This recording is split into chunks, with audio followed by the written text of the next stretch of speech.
नमस्कार, जय हिंद, जय भारत, जुले। आज मैं आप सब लोगों के सामने फिर दोबारा से फेसबुक पर लाइव आ रहा हूँ और साथ ही साथ ये कई न्यूज़ चैनल्स में भी प्रोग्राम जा रहा है। देश में जब भी कोई समस्या आती है तो उस समय मैं देश के सामने आने के लिए मजबूर हो जाता हूँ। आज हम बात करेंगे कई कंट्रोवर्सी इशू के ऊपर। आज हम बात कर रहे हैं कि जो इशू बर्निंग इशू है, जिस इश्यूज के लिए आज मुझे आप सब लोगों के सामने आना पड़ा, इसके लिए सबसे पहले मैं आप सबको नमस्कार, जय हिंद, जय भारत, जूले। हम बात करेंगे कोरोना से डरोना। देखिए, कोरोना आज पूरे विश्व में लगभग 200 से ज्यादा कंट्रियों में फैल चुका है।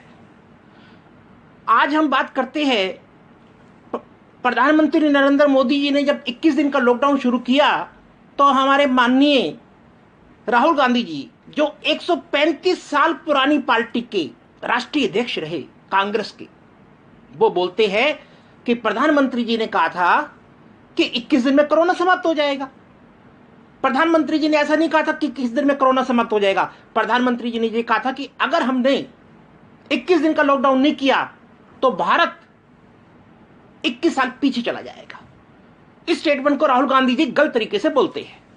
जब 2014 में हमें सरकार मिली, हमारी एनडीए की सरकार बनी, प्रधानमंत्री नरेंद्र मोदी के नेतृत्व में हम लोगों ने जब काम शुरू किया तो यूपीए सरकार ने हमें जब इंफ्रास्ट्रक्चर दिया, उसमें 3,593 सरकारी हॉस्पिटल थे, 11,810 प्राइवेट हॉस्पिटल थे।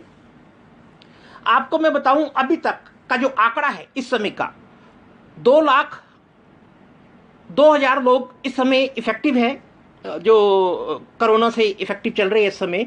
इनमें से 1,04,06 अभी तक ठीक हो चुके हैं और 1,02,000 लोगों का इलाज जारी है।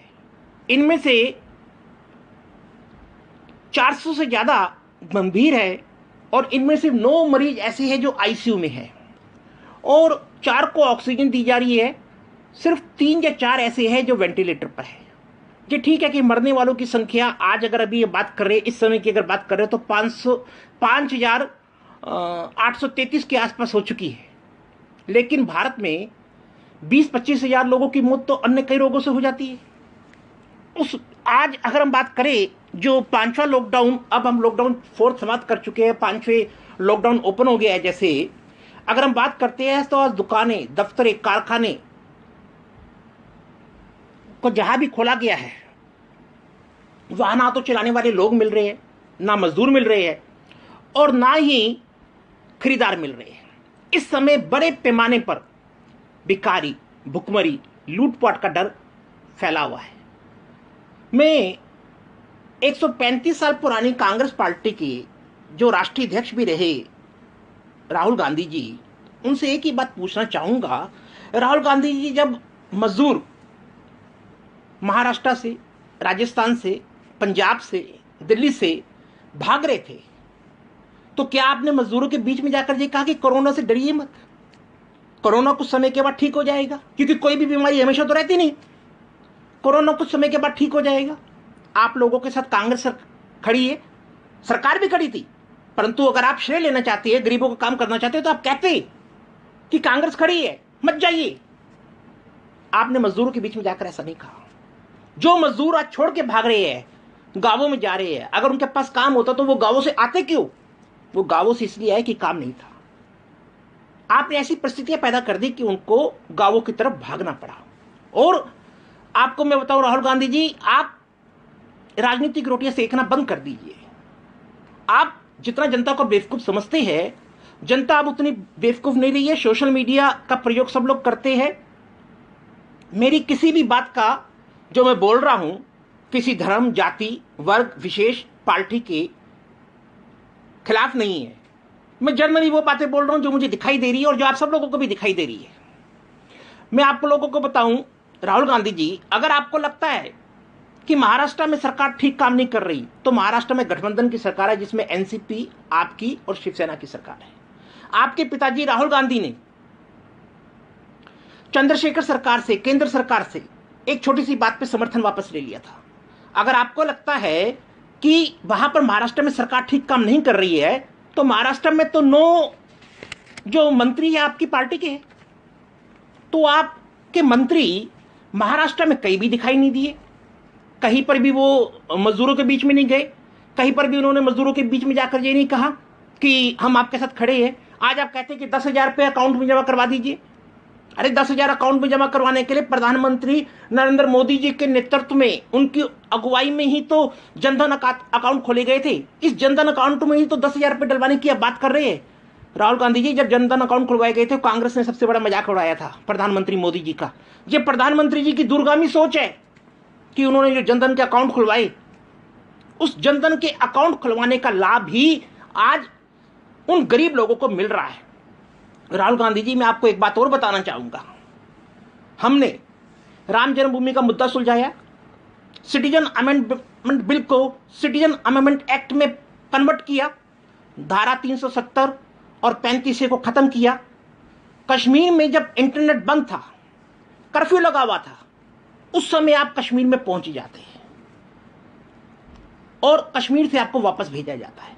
अगर आपको जनता का दर्द था, जनता का दुख था, तो आप कश्मीर में बाद में चले जाते, फरवरी में चले जाते, मार्च में चले जाते। 10 मार्च को मैं भी गया था, मैंने भी वहां पे कई लोगों से बात करी, पूछा कि धारा 370 और 35A खत्म होने के बाद वो कैसा महसूस कर रहे हैं। आप नौटंकी करते हैं, आप कर्फ्यू के बीच में चले गए, इंटरनेट बंद था, आपको मना किया गया, फिर भी आप गए, कश्मीर से आपको वापस भेजा गया, श्रीनगर एयरपोर्ट से आपको वापस भेजा गया। आप ऐसा काम क्यों करते हैं? मैं भी 10 मार्च को गया था, वहां लोगों से बात करी मैंने। मैं वायनाड में गया, केरला में, वायनाड केरला में मैंने कई लोगों से बात करी कि राहुल गांधी जी यहाँ आते हैं क्या। उन लोगों ने कहा कि राहुल गांधी जी को तो कभी उन्होंने देखा नहीं, हाँ जो सिटिंग MP था कांग्रेस पार्टी से, वो दिखाई देता है। तो राहुल गांधी जी, मैं आपसे हाथ जोड़ के एक निवेदन करना चाहूंगा सारी देश की जनता की तरफ से, आप राजनीतिक रोटियां सेकना बंद कर दीजिए। इस समय देश कई परिस्थितियों से घिरा हुआ है। इस समय भी गुजरात, महाराष्ट्र, दमन, गोवा की तरफ तूफान आ चुका है। अभी कुछ दिन पहले तूफान उड़ीसा और बंगाल से गुजरा है, आज गुजरात, महाराष्ट्र, गोवा और दमन की तरफ चला गया है। आपको मैं बार बार कहना चाहूंगा, राहुल जी, आप देश के बारे में अगर सच में सोचते हैं, और प्रियंका वाड्रा जी, उनसे भी यही हाथ जोड़ के विनती करता हूं, अगर आप देश के बारे में सोचते हैं। आपने कहा कि आपने 1000 बसें की परमिशन मांगी उत्तर प्रदेश सरकार से, यूपी सरकार से। 1000 बसों के लिए श्रमिक तो कहीं भी दिखाई नहीं दिए, जिन श्रमिकों को आपने बस में बिठाना था। आप श्रमिकों को कहते हैं प्रवासी श्रमिक। एक ही देश में रहते हुए अगर बिहार का मजदूर दिल्ली में काम करता है, या पंजाब में काम करता है, या राजस्थान में काम करता है, तो वो क्या प्रवासी हो गया? अगर कोई IT प्रोफेशनल कर्नाटका में काम करता है, या बेंगलोर में काम करता है, या हैदराबाद में काम करता है, या कोई CA काम करता है, तो आप प्रवासी CA तो नहीं बोलते, प्रवासी IT प्रोफेशनल तो नहीं बोलते, तो प्रवासी मजदूर क्यों बोलते हैं आप राजनीतिक रोटियां सेकना, राहुल गांधी जी, मेरे आपसे रिक्वेस्ट है कि आप बंद कर दीजिए। अभी कुछ दिन पहले retired lieutenant general Shankar Prasad ji ने एक टीवी चैनल पर चर्चा में कहा कि 25-30 साल भारत की फौज सरकार से कहती रही कि उन्हें चीन सीमा पर सड़कें, पुल, हवाई पट्टियां व अन्य इंफ्रास्ट्रक्चर का काम करने दिया जाए, पर कांग्रेस की सरकार ने अनुमति नहीं दी। और जब फौजी अफसरों ने पूछा, सरकार से जवाब मांगा कि चीन पर हमें जो सड़कें, पुल और इंफ्रास्ट्रक्चर को हम खड़ा करना चाहते हैं उसकी परमिशन दी जाए, तो भारत सरकार ने क्या कहा कि अगर ऐसा किया तो चीन हमारी सड़कें, पुल, हवाई जहाज, हवाई पट्टियों का प्रयोग करके भारत में घुसाएगी। इससे यह पता चलता है कि सरकार का अपनी फौज और अफसरों पर भरोसा नहीं है। यह इस बात का संकेत है। यह भारतीय फौज का अपमान है, भारतीय फौज के अफसरों का अपमान है। फिर लगभग जब हमारी सरकार आई, प्रधानमंत्री नरेंद्र मोदी जी के नेतृत्व में हम लोगों ने इंफ्रास्ट्रक्चर को मजबूत किया। और यह बात मैं नहीं कह रहा हूं, retired colonel RN Singh ji और retired lieutenant general Shankar Prasad ji ने कांग्रेस के स्पोक्स पर्सन के मुंह पर कहा कि एक चीनी लॉबी भारत में सक्रिय है, कर्नल आर सिंह जी ने तो इतना भी कहा कि अगर मैं भारत का प्राइम मिनिस्टर होता तो राहुल गांधी जी चीन के दूत से डोकलाम विवाद के समय जब आप मिले तो मैं आपको बुलाता और आपसे पूछता, आपसे उगलवाता कि आप क्यों मिले। आप कहती है, कुछ लोग कहते हैं कि पेट्रोल डीजल की कमाई कहां जा रही है। राफेल घोटाले के ऊपर आपने बहुत हंगामा मचाया, बहुत बोला।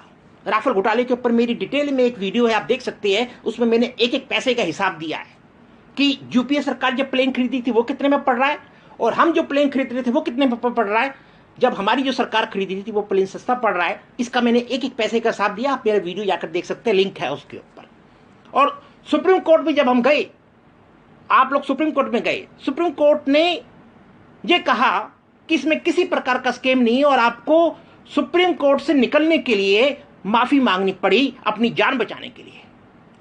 आज मैं आपको बताऊं, चीन और अमेरिका के बीच में जो इस समय काफी समय से ट्रेड वार चल रहा है, उस ट्रेड वार के लिए ग्लोबल टाइम्स में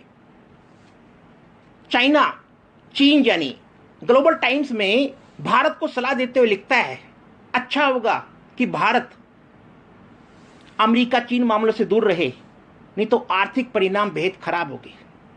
एक तरफ तो कोरोना के बढ़ते हुए मामले, उसमें हमने लॉकडाउन हटाए जाने का 1 तारीख से किया, कुछ 8 तारीख से करेंगे, जिसमें चीन हमारा उपहास उड़ाता है, मजाक उड़ाता है। और चीन ये कहता है कि आपने जो लॉकडाउन खोला उसके ऊपर वो हमारा मजाक उड़ाता है और कहता है कि इसके परिणाम खराब आएंगे। मैं आपको बताऊं कि भारत की विपक्षी पार्टियों की वजह से ही आज चाइना और नेपाल कह रहा है कि 3 मेरे क्षेत्र खाली करो, काला पानी, लिपियाधुरा, लिपुलेखा, पर वो दावा कर रहा है क्योंकि चाइना को पता है कि G7 में भारत को शामिल करने के लिए ट्रंप जी ने कहा।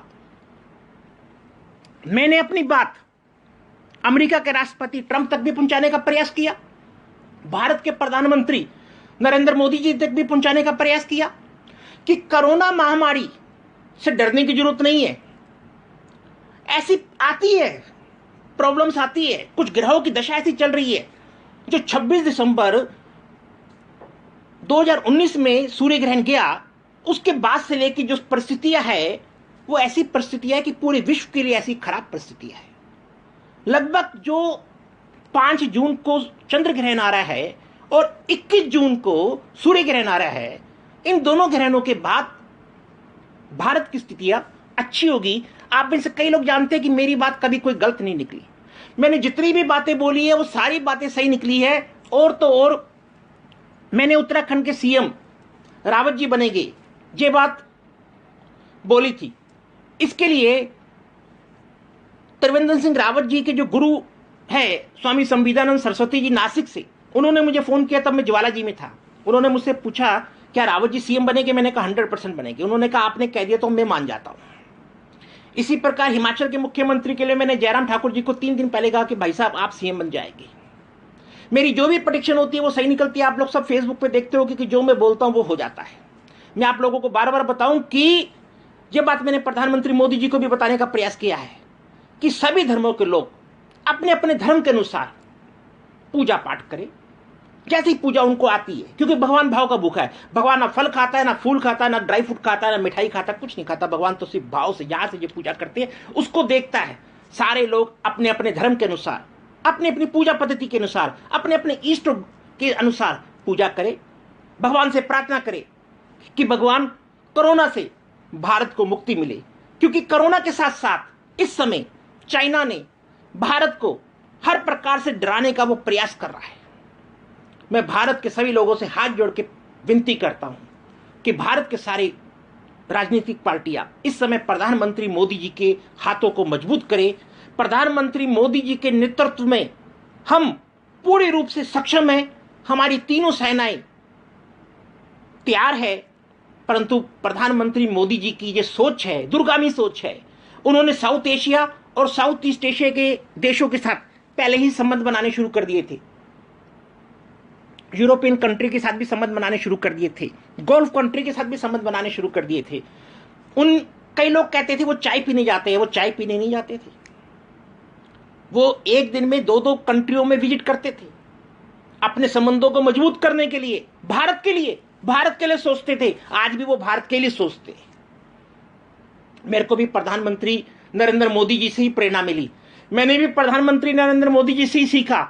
मैं भी जो काम करता हूं वो देश के लिए सोचता हूं, देश के लिए करता हूं। मैंने तो परिवार को समय नहीं दिया, परिवार के लिए कभी काम ही नहीं किया। मैं आप सब लोगों को बताऊं कि राजनीति की रोटियां सेकने का बहुत समय मिलेगा। इस समय राजनीति करने का वक्त नहीं है। और मैं राजनीति में आज से नहीं आया, 1989 से मैं राजनीति में हूं। अगर आप लोगों को मैं बताऊं, 1989 में जब मेरी उम्र 17 साल की भी नहीं थी, तो यूपीएससी एक्सपर्ट कमेटी का मैं प्रोफेसर सतीश चंद्रा कमेटी, ये देखिए लेटर है भारत सरकार का, ऐसे कई लेटर मेरे पास है। भारत सरकार की यूपीएससी की एक्सपर्ट कमेटी मुझसे बुलाकर मेरे से सलाह करती थी कि भारत में क्या सिविल सर्विस के एग्जाम हिंदी और क्षेत्रीय भाषा में हो सकते हैं। तो उसके लिए मैं कमेटी से मिलने जाता था। तो उस समय मेरी उम्र 17 साल की भी नहीं थी। मैं तब से राजनीति में हूं। मैंने पहली प्रेस कॉन्फ्रेंस 17 साल की एज में की, जब मेरी पहली बुक रिलीज हुई, जिसे ये बुक है, इसके लिए देखिए संदेश अटल जी ने भी दिया,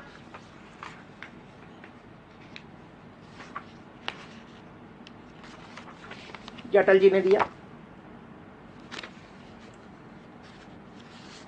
ये अडवाणी जी ने दिया, उसके साथ ये राजनाथ सिंह जी ने दिया। ये मेरी पहली बुक जब रिलीज हुई 8 अप्रैल 2008 को, ये कई अखबारों में भी आया। ये एक दैनिक जागरण के अखबार की आपको दिखा रहा हूं, जिसे अडवाणी जी, सुषमा जी, डॉक्टर हर्षवर्धन जी, विजय गोयल जी, आरती मेहरा जी, ये लाल किले पे मेरी पहली बुक रिलीज हुई। उसके बाद मैंने कई बुकें लिखी, उससे पहले भी लिखी, और करिया मुंडा जी ने भी रिलीज की, कई मॉड्यूल्स लिखे, कई मेरे पेपर भी पब्लिश हुए। मैंने जितने भी काम किए आज तक देश के लिए काम किए। मैं राजनीति में 17 साल से हूं, पर हर समय राजनीति नहीं की जाती। आज अगर देखा जाए, जो अमेरिका में जॉर्ज फ्लॉयड जो एक शख्स है, जिसकी डेथ के बाद पूरे अमेरिका आज जल रहा है। अमेरिका के 40 से ज्यादा स्टेट्स में कर्फ्यू लगा हुआ है। अमेरिका के राष्ट्रपति ट्रंप ने प्रधानमंत्री मोदी जी से भी बातचीत की, और अमेरिका के राष्ट्रपति ने यह कह दिया है कि अगर आगजनी, लूटपाट, चोरी चकारी नहीं रुकी तो सेना के हवाले कर दूंगा। इस बात का फायदा कई लोग उठाने का प्रयास कर रहे हैं। अमेरिका की जो हिंसा है आज बढ़ते बढ़ते कई कंट्रियों तक फैल गई है। एक छोटी सी बात थी, क्या बात थी? जॉर्ज फ्लॉयड एक शॉपिंग मॉल में सामान परचेज करने जाता है। वहां के शॉपकीपर को लगता है कि ये नकली नोट है। फॉर एग्जाम्पल ये नोट है, उनको लगता है नकली है। वो पुलिस को बुलाती है, पुलिस आती है, पुलिस उनको गाड़ी में बैठने के लिए कहती है। जॉर्ज फ्लॉयड गाड़ी में नहीं बैठता है, और गाड़ी में बैठते समय गिर जाता है। उसको हॉस्पिटल लेके जाया जाता है, या उसकी डेथ हो जाती है। एक छोटी सी बात के ऊपर पूरे अमेरिका में काले और गोरों के बीच में संघर्ष शुरू हो गया, यानी अपार्थाइड, रंगभेद की नीति का उन लोगों ने हवाला देते हुए ये शुरू कर दिया, जिसमें काले लोगों को काफी हद तक बराक ओबामा इस समय रिप्रेजेंट कर रहे हैं। अगर मैं आपको बताऊं, अमेरिका के राष्ट्रपति ट्रंप वही है जिन्होंने आज से 44 साल पहले, जब इस्कॉन की रथ यात्रा निकलनी थी, रथ बनाने के लिए जब जगह नहीं मिल रही थी, तो उस समय वो एक बिजनेसमैन थे, उन्होंने अपनी जगह दे दी थी कि मेरी जगह ले लीजिए, यहां पे रथ बना लीजिए। आज गोरे कालों का संघर्ष अमेरिका से फैलते फैलते कई कंट्रियों में फैल गया है। भारत में भी कुछ लोग क्या चाहते हैं, भारत में कुछ ऐसे लोग हैं जो, उनको किस नाम से संबोधित करूं, उनके लिए कोई नाम भी कम है। कभी तो वो अवार्ड वापस करने के लिए आ जाती है, टूटे टूटे गैंग भी बोलते हैं उनको, कई प्रकार के उनके नाम दिए जाते हैं, सोशल मीडिया पे कई नामों से उनको कॉल किया जाता है। मैं उनको किसी नाम से नहीं कॉल करूंगा, वो समझदार है, वो समझ गए मैं किसके लिए बोल रहा हूं। और उनकी क्या कोशिश थी कि वो चाहते थे कि इसी प्रकार का कुछ माहौल भारत में भी बनाया जाए, और वो चाहते थे कि भारत में इस प्रकार की परिस्थिति पैदा कर दी जाए। परंतु भारत के प्रधानमंत्री माननीय नरेंद्र मोदी जी के नेतृत्व में भारत सकुशल है और सकुशल ही रहेगा। भारत ना तो किसी देश का स्वाभिमान को गिराना चाहता है, और ना अपने स्वाभिमान के साथ कंप्रोमाइज करना चाहता है, जो भी मुद्दे हैं वो बातचीत से हल करना चाहता है। भारत की एक ही सोच है कि हम जो भी मामले, जो भी मुद्दे हैं उसको बातचीत से हल करेंगे, ना कि उसके लिए हम किसी भी प्रकार का कंप्रोमाइज नहीं करेंगे। परंतु भारत के प्रधानमंत्री जी की ये सोच है कि भारत के पड़ोसी राष्ट्रों के साथ भारत के संबंध अच्छे रहे, इसीलिए उन्होंने चाइना के साथ एक सर्वदलीय बैठक अपने यहाँ बुलाने जा रहे हैं। और हम किसी भी प्रकार का संघर्ष या युद्ध नहीं चाहते। ऐसा नहीं कि हम हमारे अंदर कमी है। युद्ध में दोनों ही कंट्रियों के लोगों को नुकसान उठाना पड़ता है। आज आप देखिए, लद्दाख के अंदर चाइना और भारत की इंडो तिब्बत बॉर्डर पुलिस और आर्मी के कुछ लोग, जो आर्मी के सैनिक जवान हैं, आईटीबीपी और आर्मी वाले मिलकर बॉर्डर पर इस समय लद्दाख में चीनी सेना के साथ जो युद्ध की परिस्थिति चल रही है। परंतु भारत बहुत समझदारी से, हम लोगों ने कदम पीछे से हटाया था क्योंकि कोरोना के कुछ केसेस आ गए थे, तो आईटीबीपी के और आर्मी के लोगों को कुछ पीछे हटाया गया था। परंतु जब ऐसी परिस्थिति देखी तो आईटीबीपी और आर्मी ने अपने सैनिकों को कहा कि आप आगे जाइए, क्योंकि जो कारगिल के समय पाकिस्तान ने किया था वही हालात चाइना कर रहा है। जब हम लोग थोड़े से पीछे हटे तो वो हमारे अंदर आ गए। 1962 में हिंदी चीनी भाई भाई कहते हुए पंडित नेहरू जी समझ नहीं पाए और चाइना हमारे अंदर आ गया था। परंतु आज भारत का प्रधानमंत्री एक सक्षम, कुशल नेतृत्व की जिसमें क्षमता है, वो प्रधानमंत्री जिसको 120 कंट्री आज समर्थन कर रही है। अभी आप देखिए, WHO में डॉक्टर हर्षवर्धन जी प्रेसिडेंट बने हैं अभी, जो हमारे हेल्थ मिनिस्टर भी हैं। और G7 में ट्रंप ने भारत को बुलाने की बात करी है। इसी बात से चाइना घबराया हुआ है। तो चाइना इस प्रकार की परिस्थितियां पैदा कर रहा है जिससे कि हमें डराने का प्रयास कर रहा है। परंतु मेरे सारे देश के नागरिकों से हाथ जोड़ के विनती है, खासकर कांग्रेस पार्टी से और विपक्षी पार्टी से, कि इस समय देश के लिए एक हो जाइए। देश बचेगा तो परिवार बचेगा, समाज बचेगा। अगर मुझे कहा जाए कि देश, परिवार, मैंने परिवार को तो समय ही नहीं दिया है, मैं देश चुनूंगा, क्योंकि मेरे लिए नेशन फर्स्ट, पार्टी सेकंड। परिवार को मैं बिल्कुल समय नहीं देता। मुझसे कई लोग पूछते हैं कि आप इतना प्रवास कैसे करते हैं, ये तो लॉकडाउन की वजह से मैं नहीं जा रहा। आप इतना मैंने अपने बाल भी नहीं कटवाए, ये ऐसे बड़े हुए। मुझे कई लोग कहते हैं कि आप इतना कैसे करते हैं। मैंने कहा, मुझे प्रधानमंत्री नरेंद्र मोदी जी से प्रेरणा मिलती है, मैं उनसे सीखता हूं, उनको देखता हूं, उनको देखने के बाद ही मैं ये सब काम कर पाता हूं। कहते भी है लर्निंग बाय डूइंग व लर्निंग बाय एक्सपीरियंस। मैं प्रधानमंत्री जी को देखकर, देश में जब मैं मिनिस्ट्री ऑफ एमएसएमई में बोर्ड का मेंबर बना, उसके बाद से लेके आज तक मैं लगभग 18 से 20 घंटे काम करता हूँ, 4 घंटे भी नहीं सोता। कई लोग आप देखते हैं, कई लोग आप कहते हैं कि भाई साहब आप सोते कब है। मेरे लिए देश पहले है, इसीलिए मैं देश के लिए लगातार काम करता हूँ। मैं आपको बताऊं, जब मैं प्रिंसिपल था तब भी मैं कॉलेज में टाइम से पहले पहुंच जाता था। जब यूनिवर्सिटी में प्रोफेसर था तब भी टाइम से पहले पूछता था। मैं ये सोचता था कि अगर मैं सही नहीं हूं तो मैं दूसरे को नहीं कह सकता, अगर मैं सही होऊंगा तभी मैं दूसरे को कह सकता हूं। मैं अरविंद केजरीवाल जी की तरह राजनीति करना नहीं जानता, जो सीएम बनने से पहले मारुति कार से चलते हैं, उसके बाद उनकी पत्नी आईआरएस से भी रिजाइन दे देती है। वो आईआरएस कैसे क्वालिफाई करते और कैसे आईआईटी से पढ़े मुझे समझ में नहीं आता। राष्ट्रपति भवन में पैंट के अंदर जैसे शर्ट अंदर होगी तो शर्ट की सिलवटें जो होगी वो आधे हिस्से में होगी, आधे में नहीं होगी। राष्ट्रपति भवन में जाते हैं तो पैंट के अंदर जो शर्ट है वो जब बाहर निकालेंगे तो आधे हिस्से में सिलवटें दिखाई देगी। तो आधे हिस्से में उनकी सिलवट दिखाई दे रही है, आधे हिस्से में वो प्रेस दिखाई दे रही है। यानी उन्होंने शर्ट पैंट में से बाहर निकाली जब वो राष्ट्रपति भवन के अंदर जाते हैं। वी शेप के चप्पल पहन लेते हैं। और दिल्ली के मुख्यमंत्री राष्ट्रपति भवन के अंदर जा रहे हैं, जब ट्रैकिंग करते हैं, जब सभी जॉगिंग करते हैं तो 5 से 6 हजार के जूते पहनते हैं। और जब राष्ट्रपति भवन में जाते हैं किसी प्रोग्राम में तो वी शेप के चप्पल पहन लेते हैं। ऐसी राजनीति मैं नहीं करता, ना मैं करना जानता हूं, ना मेरे खून में है।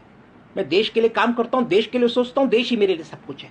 मैं अभी आपको बताऊं, 5,000 करोड़ की जो डिमांड करी अभी मनीष सिसोदिया जी ने हमारी वित्त मंत्री निर्मला सीतारमण जी से, शराब पर, कोरोना पर इन्होंने शुल्क लगाया और पेट्रोल डीजल पर वेट को करीब दुगना कर दिया।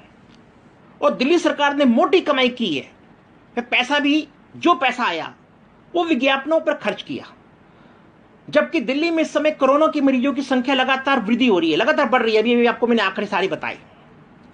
मैं सीएम साहब से एक बात पूछना चाहता हूं, अरविंद केजरीवाल जी से, कि दिल्ली पुलिस जो ड्यूटी कर रही है, जो तैनात है, उनका वेतन कौन दे रहा है?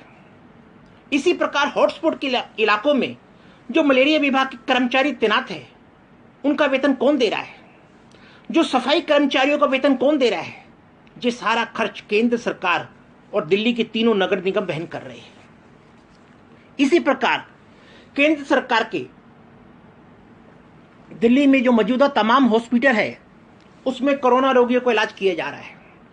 मैं आज आप लोगों के बीच में आया, मैंने टाइम दे रखा था कि 2:30 बजे आऊँगा, इसलिए मैं टाइम का पंचुअल ठीक 2:30 बजे आ गया। जबकि मेरे पिताजी की थोड़ी तबीयत ठीक नहीं थी, उनके पाँव में स्वेलिंग आ रखी है बहुत ज़्यादा, मुझे उनको हॉस्पिटल लेके जाना था। तो मैंने अपने पिताजी से कहा कि मैं बाद में कर लूँगा कार्यक्रम में, पहले आपको हॉस्पिटल लेके चलता हूँ। तो उन्होंने कहा नहीं, तुम अपना करो बेटा, मैंने दवाई ले ली है, कल चलेगी। तो मैंने कहा ठीक है। यानी मेरे पिताजी ने भी मुझे यही कहा कि बेटा पहले देश के लिए अगर तुम कुछ काम करो तो पहले उस पर देखिए। आप ये देखिए, ये मैं अभी आपको जो बात बता रहा था, केंद्र सरकार और दिल्ली के तीनों नगर निगम का जो वहन कर रहे हैं, और इसी प्रकार केंद्र सरकार के दिल्ली में जो मौजूदा तमाम अस्पताल है, उसमें कोरोना रोगी को इलाज जो किया जा रहा है, उसका सारा खर्चा केंद्र सरकार और दिल्ली की तीनों नगर निगम मिलकर कर रही है। प्रधानमंत्री जी की सरकार दिल्ली के 72 लाख लोगों के लिए 8 किलो गेहूं, 2 किलो चावल और 1 किलो दाल प्रति माह मुफ्त उपलब्ध करा रही है। उस राशन को भी दिल्ली की सरकार नहीं बांट पा रही है। जनधन खाता धारकों के खातों में भी 500-500 रुपए डाले गए हैं। बेसहारा व विधवा महिलाओं के बैंक खातों में भी 1-1 हजार रुपए डाले गए हैं। दिल्ली की हजारों महिलाओं को मुफ्त में गैस सिलेंडर और किसानों के बैंक खातों में 2-2 हजार रुपए डाले गए हैं।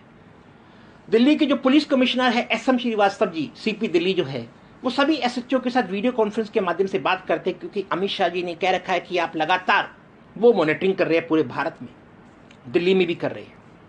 क्योंकि कुछ दिन पहले लोग कह रहे थे कि अमित शाह जी मिल नहीं रहे, इसलिए मैं बताना चाह रहा हूं कि अमित शाह जी लगातार मॉनिटरिंग कर रहे हैं। आज भी जो गुजरात, दमन और गोवा और महाराष्ट्र में जो तूफान की स्थिति बनी हुई है, उसके ऊपर भी प्रधानमंत्री जी ने एक बैठक ली है। मैं आप सबके माध्यम से दिल्ली पुलिस के जो हमारे जो 2 ऑफिसर्स हैं जो इस कोरोना की वजह से शहीद हो गए, उनको यही से श्रद्धांजलि देना चाहूँगा। वैसे मैं पहले दे चुका हूँ। एक हमारे ऑफिसर है ASI है शीश मणि पांडे जी, मध्य जिला के हैं, और एक ASI विक्रम जी आउटर दिल्ली जिला के हैं। उनको श्रद्धांजलि देता हूँ। मैं आप सब लोगों को बताऊं कि प्रधानमंत्री जी ने जो हमें पैकेज दिया है, वो पैकेज से उन्होंने जो मिडिल फैमिली है, खासकर मिडिल फैमिली के लिए और जो गरीब वर्ग है, उन सब के लिए सोचते हुए उन्होंने ये पैकेज हम लोगों को दिया है। उन्होंने MSME के तहत नए रोजगार पैदा होने से बेरोजगारी पर लगाम लगेगी, इसके लिए वो प्रयास कर रहे हैं। इससे न सिर्फ गरीब बल्कि मध्यम वर्ग के लोगों को भी राहत मिलेगी। प्रधानमंत्री जी बात कर रहे हैं आत्मनिर्भर भारत, जो आत्मनिर्भर भारत की बात कर रहे हैं, वो चाहते हैं कि मेक इन इंडिया। मेरा सपना, जब मैं मिनिस्ट्री ऑफ MSME में बोर्ड का मेंबर बना, तो मेक इंडिया पर जो मैंने फोकस किया, मैंने पूरे देश के कन्याकुमारी से लेके कश्मीर तक, लेह लद्दाख, इधर राजस्थान में मैं जैसलमेर से आगे, इधर बांग्लादेश की बॉर्डर तक, मतलब मैंने ईस्ट, वेस्ट, साउथ, नॉर्थ, कोई ऐसा कोना नहीं है, डिस्ट्रिक्ट लेवल तक पर मैं गया। उद्योग आधार रजिस्ट्रेशन मैंने लगातार करवाई, MSME में रजिस्ट्रेशन करवाई, MSME के कैसे बेनिफिट्स मिल सकते ये बताया, और कैसे रोजगार शुरू कर सकते ये बताया। फॉर एग्जाम्पल, ये पेन जो है, आज हम इसको बोलते हैं made in China, for example. वैसे ये मेड इन चाइना नहीं है, मेड इन चाइना बोलते हैं, परंतु जब यही पेन भारत में बनेगा तो हम इसको बोलेंगे मेड इन इंडिया। जब यही पेन भारत से बन के जाएगा तो ये मेड इन इंडिया से मेक इन इंडिया, यानी भारत में बना हुआ पेन जब भारत से बाहर जाएगा तो made in China, made in Japan की जगह मेड इन इंडिया बोला जाएगा। मैं आप सब लोगों को बताऊं कि आत्मनिर्भर भारत की जो बात चल रही है, वो प्रधानमंत्री माननीय नरेंद्र मोदी जी की सोच है, दूरगामी सोच है। मैंने ये भी आपको बताया, जनधन खाते जो उन्होंने खुलवाए, कितने समय पहले खुलवाए, देखिए आज उनका बेनिफिट गरीब लोगों को मिल रहा है। अरविंद केजरीवाल जी की जो राजनीति है, खासकर मैं अरविंद केजरीवाल जी से भी कहना चाहूंगा कि इस समय मैं आपसे हाथ जोड़ के निवेदन करता हूं, देश की सारी जनता से, सभी विपक्षी पार्टियों से, खासकर राजीव गांधी जी और के जो सुपुत्र जो राहुल गांधी जी है, मुझे तो यही नहीं समझ में आता कि आजादी से पहले एक उपाधि दी जाती थी, सर की उपाधि दी जाती थी। आजादी के बाद कांग्रेस का जो भी राष्ट्रीय अध्यक्ष बनता है वो गांधी ही बनता है, उसके नाम के पीछे गांधी लिखा जाता है। जब प्रियंका वाड्रा है तो प्रियंका वाड्रा का बेटा जो रेहान है, वो रेहान राजीव गांधी कैसे बन गया, ये मुझे समझ में नहीं आया कि वो अब रेहान राजीव गांधी बन गया। यानी जो भी कांग्रेस का राष्ट्रीय अध्यक्ष बनेगा वो गांधी बनेगा। इतनी लोकतांत्रिक पार्टी है ये। हमारे यहां पर आरएसएस और में जो मेरे को इस बात का गर्व है, मैं आरएसएस का बाल स्वयंसेवक को 6ठी क्लास में आरएसएस की शाखा में मैं शरद पूर्णिमा के दिन खीर खाने गया था। साहिब सिंह वर्मा जी जो पूर्व मुख्यमंत्री दिल्ली और पूर्व केंद्रीय मंत्री रहे, स्वर्गीय साहिब सिंह वर्मा जी ले गए थे मुझे। आरएसएस से फिर एबीपी और एबीपी से जब बीजेपी में आया, राष्ट्रीय स्तर पे 3 बार, उसके बाद फिर मैं सरकार में आया। आज भी लगातार मैं कॉलेज में जब प्रिंसिपल, यूनिवर्सिटी में प्रोफेसर रहा, तब भी लोगों को पता है, जो मेरे स्टूडेंट्स मेरे को सुन पा रहे हैं, मेरी फैकल्टी जो मुझे सुन पा रही है, जो लोग मुझे जानते हैं कि मैं टाइम का बहुत पंचुअल हूँ। एक टाइम का पंचुअल होना चाहिए। दूसरा, मुझे ये समझ में नहीं आता कि वो गांधी जो लगाते हैं उसके पीछे कारण क्या है, वो गांधी किस लिए लगाते हैं। मैं सबसे हाथ जोड़ के निवेदन करता हूं, खासकर अरविंद केजरीवाल जी की पार्टी से और राहुल गांधी जी की पार्टी से भी मैं हाथ जोड़ के कांग्रेस से भी विनती करता हूं कि इस समय देश के लिए सब एक हो जाइए। प्रधानमंत्री नरेंद्र मोदी जी के हाथों को मजबूत कीजिए और अगर हमें अपना आत्मसम्मान बचाना आता है, मैंने अभी आप लोगों को बताया कि भारत कंप्रोमाइज नहीं करेगा, ना भारत किसी के सम्मान को ठेस पहुंचाएगा और ना ही झुकेगा, क्योंकि हम लोगों के खून में नहीं है। हम लोगों के खून में ही ये है कि मैं समझता हूं, मेरी नजर में जात पात और धर्म से ऊपर देश है। अगर मुझसे कोई पूछे आप कौन हो, तो मैं कहूंगा मैं भारतीय हूं। मैं ये नहीं कहूंगा कि मैं प्रोफेसर राजेश शर्मा हूं। जात और धर्म अलग चीज है। ठीक है, मैं ब्राह्मण हूं, मैं हिंदू हूं, परंतु जब कोई बात आती है तो मैं भारतीय हूं। मुझे भी पाकिस्तान से कुछ मेल आए, कुछ पाकिस्तान से डायरेक्ट ट्विटर अकाउंट से मुझे धमकियां भी मिली। वो मैंने प्रधानमंत्री कार्यालय से लेके, होम मिनिस्ट्री से लेके, जहां साइबर सेल से लेके जहां मुझे पहुंचाना था वहां पहुंचा दिया। वो पाकिस्तान के अकाउंट से है, मुस्लिम है, तो इसका मतलब सारे मुस्लिम टेररिस्ट है? नहीं, मैं ऐसा नहीं मानता। सारे मुस्लिम आतंकवादी नहीं है, क्योंकि आतंकवादियों की कोई जात और धर्म भी नहीं होती।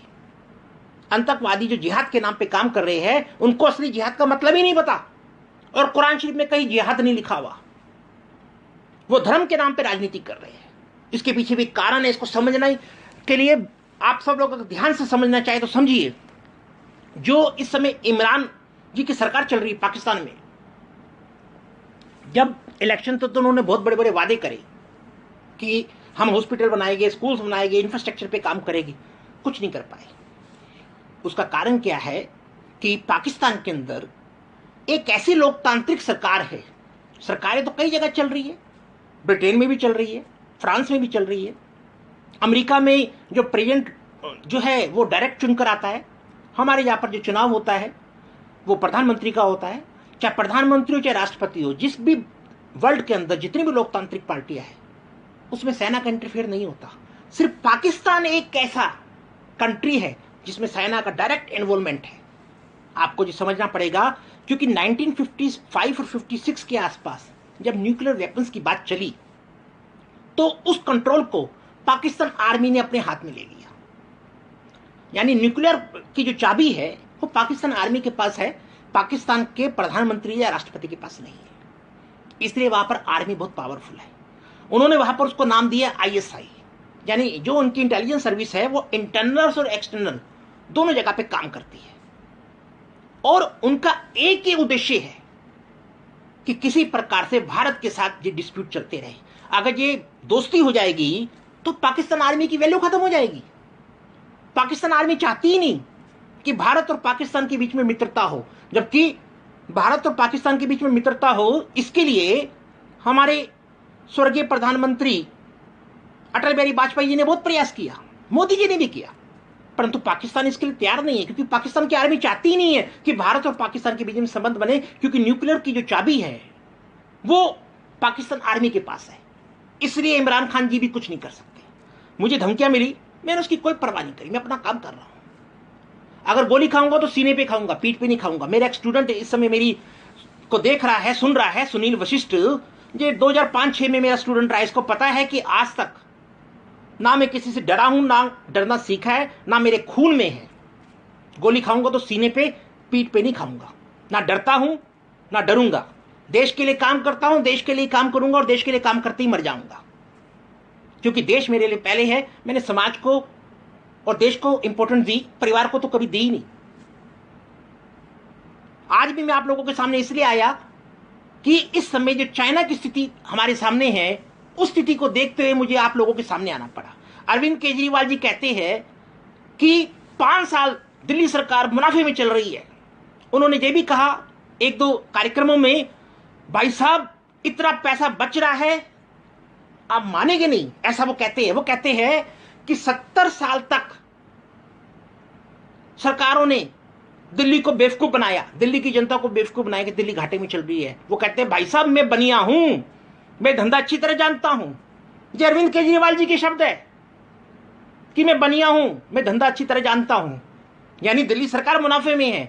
अगर दिल्ली सरकार मुनाफे में है तो आज दिल्ली सरकार के पास सैलरी देने के लिए पैसे नहीं है। ऐसी स्थिति कैसे पैदा होगी कि आज दिल्ली सरकार के पास सैलरी देने के लिए पैसे नहीं है, और दिल्ली सरकार हमारी वित्त मंत्री निर्मला सीतारमण जी से पैसे की डिमांड करते हैं, वो भी लेटर के थ्रू, पत्र लिखते हैं। वो पत्र ऐसे लिखते हैं, अरे फोन पे भी बात कर सकते हो। यही काम प्रियंका वाड्रा जी ने किया। 1000 बसों की उन्होंने कहा लिस्ट हमने दी, जिसमें से कई नंबर फेक थे, कई 2 व्हीलर के नंबर थे, 3 व्हीलर के नंबर थे, बसेस के नंबर नहीं थे। अरे भैया आप 100 करके लिस्ट दे देते, आप 100 श्रमिकों की बस ले जाते, फिर 100 की ले जाते। आपके 1000 बसों की आपने बात करी, पर श्रमिक तो कहीं दिखाई नहीं दिए। और अगर आपको श्रमिक लेकर ही जाने थे तो महाराष्ट्र में तो आपकी सरकार चल रही है, जिसमें आपके 9 मंत्री भी है, वहां से ले जाते। आप श्रमिकों के बीच में जाकर कहते कि श्रमिक भाई बहनों आप छोड़ के मत जाइए, आप यही रुकिए, क्योंकि कुछ समय के बाद जब कोरोना समाप्त हो जाएगा, और जब कोरोना समाप्त हो जाएगा तो आप लोग अपने अपने काम पे जाइए, अपना अपना काम करिए। आप लोग काम छोड़ के अगर जाएंगे तो गांवों में जाकर करेंगे क्या? उनको पहले तो प्रवासी श्रमिक कहना बंद कर दीजिए, क्योंकि एक ही भारत में जब हम लोग रह रहे हैं तो बिहार में रहने वाला व्यक्ति अगर दिल्ली में आता है तो वो प्रवासी श्रमिक नहीं हो गया। आप किसी को प्रवासी टीचर तो नहीं बोलते, आप किसी को प्रवासी आईटी प्रोफेशन तो नहीं बोलते, आप किसी को प्रवासी सीए तो नहीं बोलते, आप किसी को प्रवासी डॉक्टर तो नहीं बोलते, आप किसी को प्रवासी जब नहीं बोलते तो श्रमिकों को प्रवासी लेबर क्यों बोलते हो भाई? जब मैं प्रिंसिपल भी रहा, हेड ऑफ द डिपार्टमेंट भी रहा, यूनिवर्सिटी में प्रोफेसर भी रहा, मिनिस्ट्री में भी हूं, मैं सबको एक ही तराजू पे तोलता हूं। मैं छोटा बड़ा, गरीब अमीर, धर्म इसको नहीं मानता। मेरे लिए सिर्फ सबसे बड़ा एक ही धर्म है, और संघ की शाखाओं में मुझे यही सिखाया गया है। मैं भारतीय हूं और भारतीय होने के नाते मेरा एक धर्म है कि मैं भारत का नागरिक हूं। मैं बाद में हिंदू हूं, पहले भारतीय हूं। और आप सब लोगों से भी यही कहना चाहूंगा कि आज जो चाइना हमें किसी प्रकार से अगर डराने का प्रयास कर रहा है, तो प्रधानमंत्री नरेंद्र मोदी जी के नेतृत्व में हम लोगों को उनके हाथों को मजबूत करना है। उनको बताना है कि पूरा भारत उनके साथ खड़ा है। आज ये बताना है प्रधानमंत्री मोदी जी को। मेरी बात करने के पीछे भी यही पर्पस है कि मैं चाहता हूं कि ये बात सारी देश की जनता को पता चले कि प्रधानमंत्री नरेंद्र मोदी जी के हाथ मजबूत है। उनके चेहरे पर देखिए आज वो रौनक नहीं है, क्योंकि नवीन पटनायक जी ने रात 12:15 बजे फोन किया तो उन्होंने उनका फोन रिसीव किया और उनको कहा कि सुबह सूरज निकलने से पहले इंडियन एयरफोर्स के प्लेन आपका सामान लेके आपके पास उड़ीसा आ जाएंगे, भुवनेश्वर आ जाएंगे। और वो भुवनेश्वर गए। हमारे प्रधानमंत्री जी अभी कुछ दिन पहले उड़ीसा और पश्चिम बंगाल में भी गए, वहां पर भी पैकेज देकर आए। मैं आपको बताऊं, जो अमेरिका में गोरे और कालों के बीच में हिंसा चल रही है, जो टूटे टूटे गैंग है, या अवार्ड वापस करने वाला गैंग है, वो भारत में भी कुछ इस प्रकार की परिस्थिति पैदा करना चाहते थे। सोशल मीडिया पे गुजरात कांग्रेस का नेता आकार पटेल जी क्या कहते हैं, वो एक जर्नलिस्ट भी रहे, आप पढ़ लीजिए वो क्या बोलते हैं, क्या कहते हैं। जाकोब बैनन से लेकर अफजल गुरु तक को वो कहते हैं, कुछ लोग कहते हैं, मैं नाम नहीं लेना चाहूंगा, आप सब लोग समझदार है, सोशल मीडिया पे आता है लगातार, आप देखिए। अफजल गुरु से लेकर याकूब मेनन की जो बात करते हैं, वो कहते हैं ये जुडिशियल किलिंग है।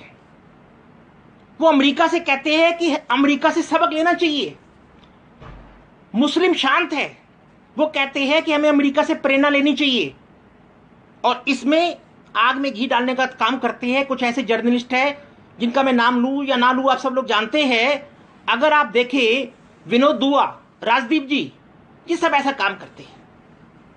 मैं आप सब लोगों को बताऊं, प्रधानमंत्री नरेंद्र मोदी जी के हाथों को मजबूत कीजिए। हम चाइना का मुंह तोड़ जवाब दे सकते हैं, परंतु प्रधानमंत्री जी नरेंद्र मोदी जी की एक सोच मैंने आपको बताई कि उनकी शुरू से एक सोच रही। जब वो 2014 में लाल किले से उन्होंने अपना पहला भाषण दिया था, तो उन्होंने अपने पहले भाषण में ही कई बातें स्पष्ट कर दी थी और मिनिस्ट्री ऑफ एमएसएमई को तभी से उन्होंने इंपॉर्टेंस दी और तभी से मेक इन इंडिया का उन्होंने जो नारा दिया, वो नारा हमारी पार्टी ने और हमारी सरकार ने और हमारी मिनिस्ट्री ऑफ एमएसएमई ने उसको एक नारा नहीं, प्रधानमंत्री जी को एक कमिटमेंट किया कि हम इस काम को आगे बढ़ाएंगे और हम लोग इस मेक इन इंडिया के ऊपर काम कर रहे हैं। उद्योगदार रजिस्ट्रेशन, जब कलराज जी ने मेरे से एक बारी बैठक में पूछा कि आप राजीव जी उद्योगदार रजिस्ट्रेशन करवाइए, काम करिए आप इस पर, तब से मैंने काम शुरू किया और आज तक नहीं रोका और आज तक मैं चल रहा हूं। मैं आप सब लोगों को बताऊं कि प्रधानमंत्री मोदी जी को नेतृत्व में देश पूरी रूप से सुरक्षित है, किसी प्रकार से देश में कोई दिक्कत नहीं है और भारत की आत्मसम्मान को भी प्रधानमंत्री नरेंद्र मोदी जी किसी प्रकार की कमी नहीं आने देंगे। परंतु मेरी खासकर जो विपक्षी दल है, कांग्रेस की तरफ से राहुल गांधी जी और प्रियंका वाड्रा जी से मैं हाथ जोड़ के विनती करता हूं और इधर आम आदमी पार्टी अरविंद केजरीवाल जी की पार्टी से भी हाथ जोड़ के विनती करता हूं सारे देश की तरफ से कि इस समय एक तरफ तो हम कोरोना महामारी से घिरे हुए हैं, दूसरी तरफ देश में लगातार कभी कहां तूफान आ रहा है, कभी कहां तूफान आ रहा है, कभी कहां पर भूकंप आ जाता है, कहीं सूखा पड़ जाता है, कहीं बहुत ज्यादा बारिश पड़ जाती है। मई के महीने में जहां गर्मी पड़ती है, मई के महीने में भी इतनी ज्यादा बारिश पड़ती है कि गर्मी नहीं होती। तो प्रकृति भी आज साथ नहीं दे रही है। यानी सभी व्यक्ति, सभी धर्मों के लोग, हिंदू, मुस्लिम, सिख, ईसाई, बौद्ध, पारसी, जैन, सभी धर्मों के लोग अपने अपने धर्म की पूजा करें, भगवान से प्रार्थना करें कि है भगवान इस हिंदुस्तान भारत की रक्षा करें। भारत के तो दो नाम कर रखे हैं, उसके ऊपर सुप्रीम कोर्ट के ऊपर शायद उनका डिसीजन आने वाला है।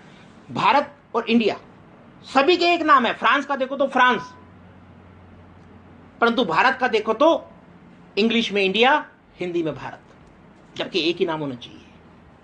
इसी प्रकार हमने कई मुद्दों को सुलझाया, चाहे राम जन्मभूमि का हो, चाहे आर्टिकल 370 और 35A का हो, चाहे सिटीजन अमेंडमेंट एक्ट हो, हमने बहुत काम किए, आगे भी काम करेंगे। प्रधानमंत्री नरेंद्र मोदी जी के नेतृत्व में राफेल के ऊपर राहुल गांधी जी ने बहुत बोला, उसके ऊपर मैंने बहुत डिटेल्स में एक एक पैसे का हिसाब दिया और आप लोगों में से कईयों ने वीडियो देखा, 1.5 लाख से ज्यादा लोगों ने मेरा वो वीडियो देखा अब तक, आप लोग देख सकते हैं। एक एक पैसे का मैंने उसमें हिसाब दिया कि हम कितने का खरीद रहे थे और यूपीए कितने का कर रही थी।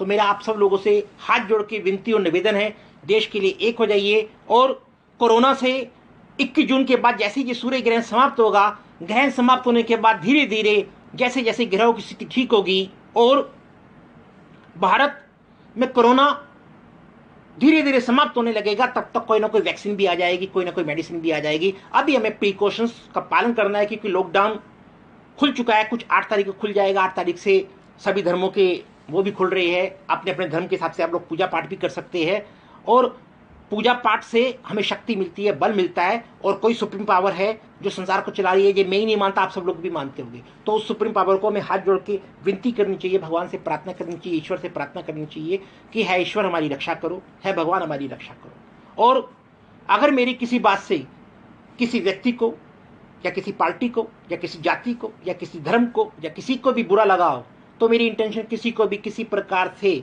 कोई गलत बात कहने की नहीं है। मेरी इंटेंशन ही नहीं है ऐसी आज तक। मेरी एक ही इंटेंशन है, देश के लिए काम करना, देश के लिए सोचना। परिवार को मैंने पीछे रखा हुआ है, देश को आगे रखा हुआ है। आप सब लोगों से फिर हाथ जोड़ के विनती करता हूं, जय हिंद, जय भारत, नमस्कार।